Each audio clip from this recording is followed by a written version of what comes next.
आप सभी का इस चैनल में हार्दिक स्वागत व अभिनंदन। जैसा कि मित्रों, आज हम बीकॉम पार्ट सेकंड के EFM paper second banking and financial system के अंतर्गत हम मुख्य रूप से मुद्रा के वर्गीकरण का अध्ययन करेंगे। हम सभी मुद्रा के वर्गीकरण के संबंध में काफ़ी इच्छुक है कि मुद्राएं कितने प्रकार की होती है।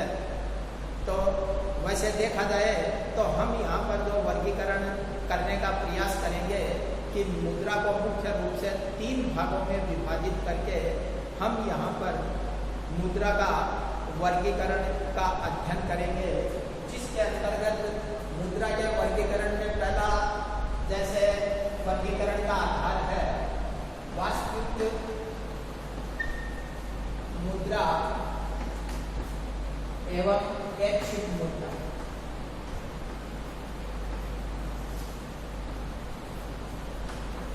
इसी प्रकार मुद्रा का जो दूसरा वर्गीकरण का आधार है वो एक तरीके से वास्तविक मुद्रा एवं हिसाबी मुद्रा, और जो वर्गीकरण का दूसरा आधार विधिग्राही मुद्रा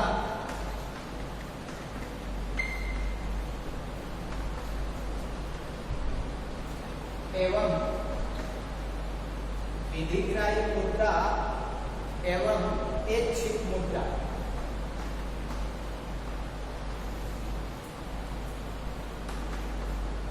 और तीसरे प्रकार का जो C वर्गीकरण है, जिसके अंतर्गत हम धातु मुद्रा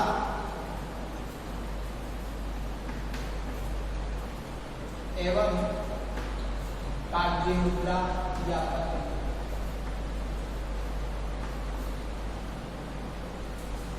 सर्वप्रथम हम वास्तविक मुद्रा और हिसाबी मुद्रा के बारे में यहाँ पर विवेचन करेंगे।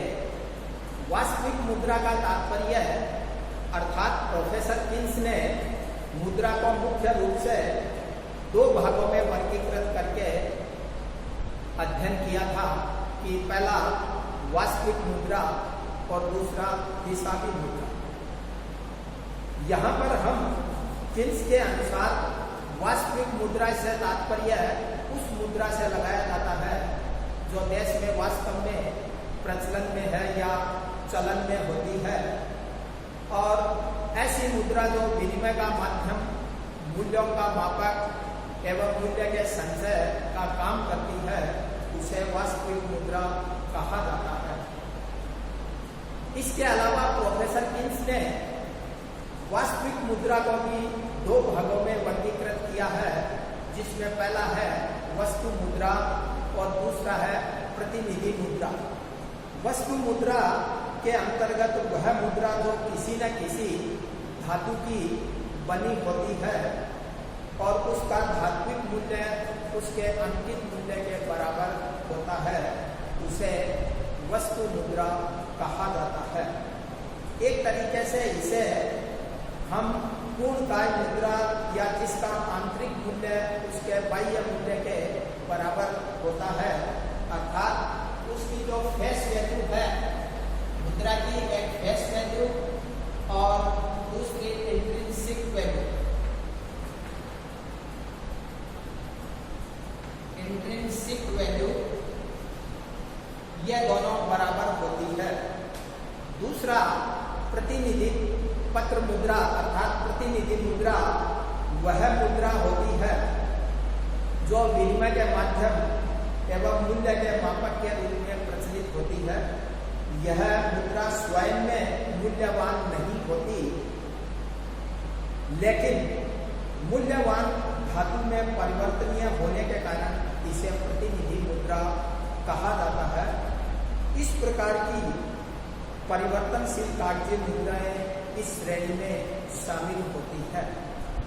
किन्स ने पुनः प्रतिनिधि मुद्रा को भी 2 भागों में बांटा है, अर्थात परिवर्तनशील मुद्रा, अपरिवर्तनशील मुद्रा।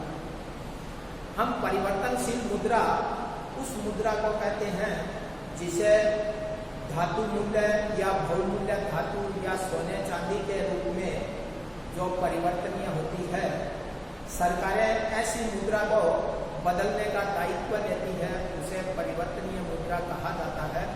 दूसरी अपरिवर्तनशील मुद्रा, ऐसी मुद्रा जिसे धातु मुद्रा या मूल्यवान धातुओं में या सोने चांदी में जिसको नहीं बदला जाता है, उसे मुख्य रूप से हम अपरिवर्तनशील मुद्रा कहा जाता है। इसके अलावा वास्तविक मुद्रा के अतिरिक्त हम हिसाब की मुद्रा, अर्थात ऐसी मुद्रा जिसमें देश में संपूर्ण हिसाब किताब या लेखा जोखा जिस मुद्रा के रूप में किया जाता है, अर्थात ऋण, वस्तुओं का मूल्य एवं सामान्य क्रय शक्ति जिसमें व्यक्त की जाती है, या संपूर्ण हिसाब किताब जिसमें रखा जाता है, उसे हम हिसाब की मुद्रा कहा जाता है। जैसे हम देखते हैं कि भारत में रुपया वास्तविक मुद्रा भी है और हिसाबी मुद्रा भी है, लेकिन कभी कभी यह होता है कि वास्तविक मुद्रा और हिसाबी मुद्रा में फर्क भी या अंतर भी हो सकता है। जैसे बहुत ही एक अच्छा उदाहरण है कि दूसरे महायुद्ध काल के समय जर्मनी में भारी मुद्रा प्रसार के कारण वहाँ वास्तविक प्रचलन में मुद्रा मार्क थी, लेकिन हिसाब किताब की मुद्रा फ्रैंक व डॉलर थी, क्योंकि मार्क के मूल्य में काफी उतार चढ़ाव आने के कारण इस मुद्रा के स्थान पर फ्रैंक व डॉलर में काफी सापेक्षिक स्थायित्व था, इसलिए वहाँ पर हिसाब की मुद्रा के रूप में फ्रैंक या डॉलर के रूप में हिसाब किया जाता था। इसी प्रकार हम दूसरा जो वर्गीकरण का आधार है मनी का, विधिग्राही मुद्रा एवं ऐच्छिक मुद्रा। विधिग्राही मुद्रा से तात्पर्य ऐसी मुद्रा से है जिसे सरकार द्वारा मुद्रा घोषित किया गया हो, अर्थात जिसको मुद्रा मानने के लिए बाध्यता होती है। यदि कोई व्यक्ति भुगतान के लेन देन में ऐसी मुद्रा को स्वीकार नहीं करता है तो सरकार उसे दंड भी दे सकती है। तो इस प्रकार जो विधिग्राही मुद्रा होती है वह मुद्रा मुख्य रूप से विनिमय का माध्यम या मूल्यों के मापक के रूप में या भुगतान के आधार के रूप में स्वीकार करना अनिवार्य होता है। इस मुद्रा के अस्वीकार करने पर दंड भी दिया जा सकता है। जैसे उदाहरण के तौर पर भारतीय कागजी मुद्रा एक तरीके से कागजी मुद्रा व सिक्के विधिग्राही मुद्रा है। विधिग्राही मुद्रा को भी हम दो भागों में बांट सकते हैं, जैसे सीमित विधिग्राही और असीमित विधिग्राही। असीमित विधिग्राही मुद्रा वह है जिसे भुगतानों व अन्य लेन देनों में असीमित मात्रा में स्वीकार किया जाता है, इसे असीमित विधिग्राही मुद्रा कहा जाता है। ऐसी मुद्रा की वैधानिक बाध्यता होती है, कोई व्यक्ति उन्हें भुगतानों के निपटारे में अस्वीकार करने से मना नहीं कर सकता। जैसे भारत में सभी प्रकार के कागजी नोट, 1 रुपये के सिक्के तथा 50 पैसे का सिक्का असीमित विधिग्राही माना जाता है। इसी प्रकार सीमित विधिग्राही मुद्रा वह मुद्रा कहलाती है कि जिसे सभी प्रकार के लेन देनों व भुगतानों के निपटारे में उसे सीमित मात्रा में या एक सीमा तक ही स्वीकार करने या लेने की बाध्यता होती है। इस प्रकार इस सीमा से परे वैधानिक बाध्यता नहीं होती है। भुगतानकर्ता की इच्छा पर निर्भर होता है कि वह इसे स्वीकार करे या स्वीकार नहीं करे। जैसे भारत में 1 पैसे, 2 पैसे, 3 पैसे, 5 पैसे, 10 पैसे, 20 पैसे या 25 पैसे ऐसे सिक्के सीमित विधि विधिग्राही मुद्रा मानी जाती है। इसके अलावा विधिग्राही मुद्रा के साथ साथ ऐच्छिक मुद्रा, ऑप्शनल मनी, वह मुद्रा जिसके पीछे कोई वैधानिक शक्ति स्वीकार करने को बाध्य नहीं करती, वरन जनता के द्वारा सामान्यतः स्वीकार की जाती हो, उसे ऐच्छिक मुद्रा कहा जाता है। इसके अंतर्गत वे सब 7 मुद्राएं शामिल होती है, जैसे चेक, बिल, हुंडी, प्रतिज्ञा पत्र, विनिमय पत्र आदि रूप से ये प्रचलित होती है। इसी प्रकार जो तीसरा इसका वर्गीकरण का आधार है, वह मुख्य रूप से पदार्थ के आधार पर वर्गीकरण है। इसके अंतर्गत हम 2 प्रकार की मुद्राओं का यहाँ पर विवेचन करेंगे, धातु मुद्रा और कागजी मुद्रा। जैसे पहला है हमारा मेटालिक मनी। तो मेटालिक मनी वह मुद्रा होती है जो किसी न किसी धातु से बनी होती है, जैसे सोना, चांदी, तांबा, पीतल, जस्ता, एल्यूमिनियम आदि। अगर धातु मुद्रा को भी हम बांटना चाहे तो इसे भी हम 3 भागों में बांटकर अध्ययन कर सकते हैं, प्रमाणिक मुद्रा या मानक मुद्रा। यह देश की प्रमाणिक मुद्रा से तात्पर्य एक तरीके से जो देश की प्रधान मुद्रा होती है, जिसमें शुद्ध धात्विक मात्रा विधान द्वारा इस प्रकार निर्धारित होती है कि इसका आंतरिक एवं बाह्य मूल्य बराबर होता है। अर्थात ऐसी मुद्रा का आंतरिक और बाह्य मूल्य अर्थात इसका फेस वैल्यू और इंट्रिंसिक वैल्यू दोनों बराबर होती है। यह देश की एक प्रधान मुद्रा होती है और एक तरीके से कहा जाए तो यह असीमित विधिग्राही मुद्रा होती है। यह स्वर्ण या रजत की मुद्रा बनी हुई हो सकती है। इसका आंतरिक एवं बाह्य मूल्य बराबर होता है और इस मुद्रा की ढलाई स्वतंत्र एवं निःशुल्क होती है। अर्थात सरकार की टकसालों में जनता सोना चांदी ले जाकर सिक्के व निःशुल्क ढलाई करवा सकते हैं। दूसरा जो धातु मुद्रा का आधार है अर्थात प्रकार है सांकेतिक मुद्रा या टोकन मुद्रा। सांकेतिक मुद्रा से तात्पर्य एक ऐसी मुद्रा से है अर्थात जब देश में अपर्याप्त धातु कोषों के कारण ऐसी मुद्राओं का प्रचलन होता है, जिसका आंतरिक मूल्य अंकित मूल्य से कम होता है। अर्थात इसकी फेस वैल्यू ज्यादा होती है और इंट्रिंसिक वैल्यू इसकी कम होती है। इस प्रकार उसे सांकेतिक मुद्रा कहा जाता है। अगर फिर भी देखा जाए तो सांकेतिक मुद्रा में कुछ विशेषताएं होती है, जैसे यह देश की एक गौण मुद्रा कहलाती है। दूसरा, इसका आंतरिक मूल्य बाह्य मूल्य से कम होता है। यह सीमित विधिग्राही मुद्रा होती है। इसका प्रयोग मानक मुद्रा के सहायक के रूप में किया जा सकता है और इसकी ढलाई स्वतंत्र नहीं होती अर्थात नियंत्रित ढलाई होती है। अब जो सबसे इम्पोर्टेंट बात है कि जैसे भारत में जो मुद्रा प्रचलित है अर्थात वर्तमान भारतीय मुद्रा प्रमाणिक मुद्रा है या सांकेतिक मुद्रा, इसके बारे में काफी लोगों में एक भ्रम की स्थिति है। तो हम यहाँ पर इसकी चर्चा करना चाहेंगे। वर्तमान में भारत में कोई भी मुद्रा मानक मुद्रा अर्थात प्रमाणिक मुद्रा नहीं है। यद्यपि भारतीय रुपया देश की एक प्रधान मुद्रा है और यह देखा जाए तो असीमित विधिग्राही है, फिर भी इसे हम प्रमाणिक मुद्रा नहीं कह सकते, क्योंकि भारतीय रुपये में 2 मुख्य विशेषताएं हैं।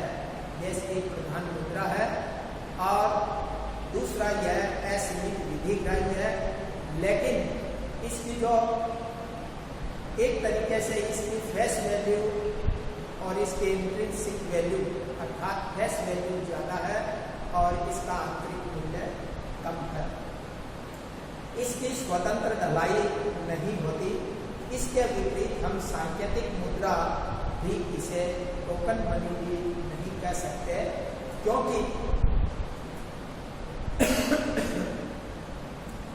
हम देखते हैं कि यह देश की प्रधान मुद्रा है, असीमित विधिग्राही है, जबकि सांकेतिक मुद्रा में यह गुण नहीं। हम देखते हैं कि भारतीय रुपये में आंशिक गुण प्रमाणिक मुद्रा के हैं और आंशिक गुण सांकेतिक मुद्रा के हैं। इस कारण भारतीय रुपये को हम प्रमाणिक सांकेतिक मुद्रा कहा जा सकता है, क्योंकि कुछ विशेषताएं इसमें प्रमाणिक मुद्रा की और कुछ विशेषताएं इसमें सांकेतिक मुद्रा की पाई जाती है। इसके अतिरिक्त हम अगर धातु मुद्रा के अलावा कागजी मुद्रा या पत्र मुद्रा का विवेचन करेंगे, क्योंकि वर्तमान में सबसे ज्यादा लोकप्रिय देखा जाए तो यह कागजी मुद्रा या पत्र मुद्रा है। पत्र मुद्रा से अभिप्राय उस मुद्रा से है जो कागजी नोटों के रूप में विनिमय के माध्यम या मूल्य के मापक या भुगतानों के आधार पर प्रचलित होती है। यह सरकार द्वारा निर्मित की जाती है। जैसे भारत में 1 रुपया, 2 रुपया, 5 रुपया, 10 रुपया, 20 रुपये आदि के नोट मुख्य रूप से कागजी मुद्रा के परिचय माने जाते हैं। कागजी मुद्रा को अर्थात पत्र मुद्रा एक विशेष किस्म के कागज पर लिखा हुआ एक प्रतिज्ञा पत्र होता है, जिसमें निर्गमन अधिकारी या सरकार धारक को उसमें अंकित राशि के भुगतान का वचन देती है। यह एक प्रतिज्ञा पत्र जो मांग पर तय होता है। भारत में 1 रुपये का नोट तो केंद्र सरकार के वित्त मंत्रालय अर्थात जिसमें वित्त विभाग द्वारा जारी किया जाता है और उसमें वित्त सचिव के साइन होते हैं। उसमें किसी भी प्रकार की प्रतिज्ञा नहीं होती। इसे करेंसी नोट कहा जाता है, जबकि अन्य नोट भारत के रिजर्व बैंक द्वारा जारी किए जाते हैं। उनमें प्रतिज्ञा होती है कि निर्गमन अधिकारी एक विधान के अंतर्गत अर्थात उन्हें बैंक नोट कहा जाता है कि उसमें निर्गमन अधिकारी धारक को अमुक राशि देने का वचन देता है और इन्हें बैंक नोट भी कहा जाता है।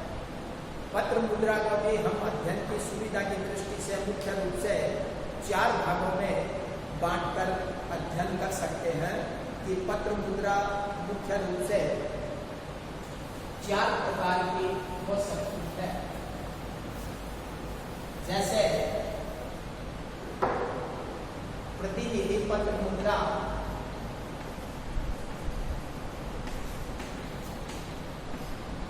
दूसरा परिवर्तनीय पत्र मुद्रा,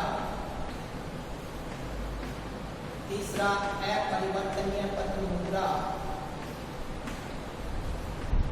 और चौथा प्रादिष्ट मुद्रा।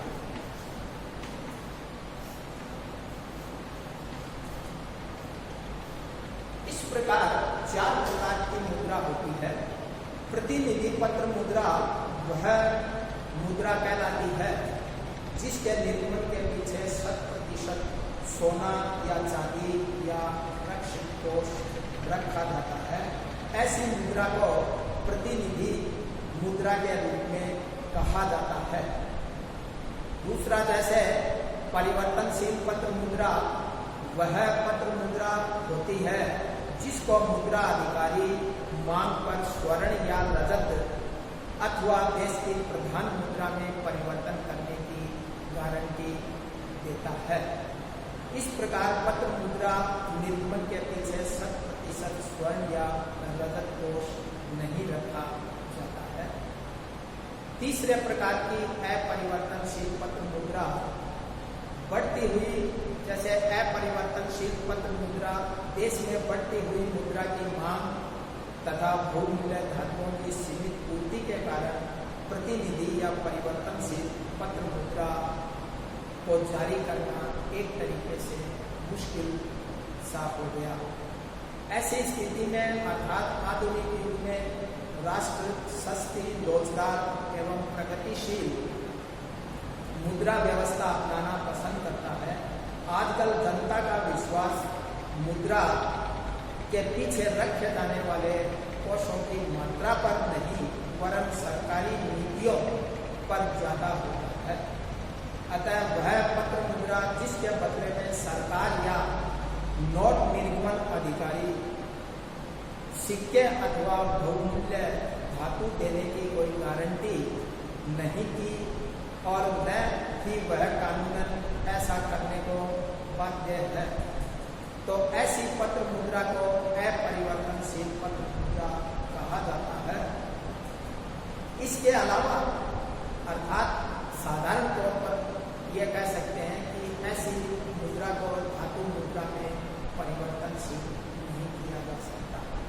चौथे प्रकार की मुद्रा प्रादिष्ट मुद्रा फिएट मनी के नाम से, अर्थात जैसे किसी युद्ध या कोई राजनीतिक आर्थिक संकट के समय सरकार अपने व्ययों को अप्रत्याशित रूप से हुई वृद्धि को पूरा करने के लिए जो मुद्रा जारी करती है, इस प्रकार की मुद्रा को प्रादिष्ट मुद्रा कहा जाता है। अर्थात संकटकालीन मुद्रा भी एक तरीके से इसे कहा जाता है।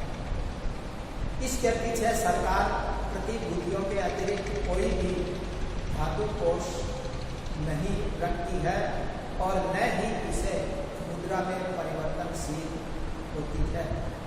प्रायः ऐसी मुद्रा सीमित होती है, पर कभी कभी इसकी पूर्ति आशा से अधिक बढ़ जाती है। इसका उदाहरण जैसे जर्मनी में प्रथम महायुद्ध के पश्चात जारी किए गए मार्क का है। इसी प्रकार मुद्रा गृह युद्ध काल में अमेरिका में ग्रीन लेवल्स प्रचलित हुई, जिसका मूल्य नगण्य हो गया था। इस प्रकार हम आज मुद्रा के क्लासिफिकेशन के बारे में अध्ययन करते हैं।